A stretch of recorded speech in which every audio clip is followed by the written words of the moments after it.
ভাই ওয়ালাইকুম সালাম ভাই। কিরকম আছেন আপনি ভাই?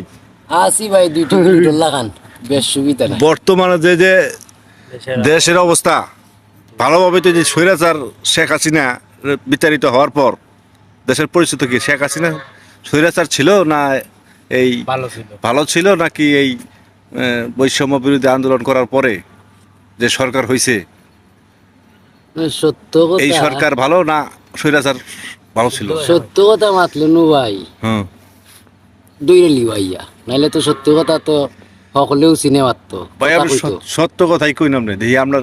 সত্য কথা হইল গিয়া 1 নম্বরে হুম বিধবা ভাতা হাসিনাই দিছিল, হুম 2 নম্বরে দিল ফঙ্গু ভাতা, হুম 3 নম্বরে বয়স্ক ভাতা, হুম 4 নম্বরে উহুবৃত্তি, হুম 5 নম্বরে হইল গিয়া একটি বাড়ি একটি খামার, হুম 6 নম্বরে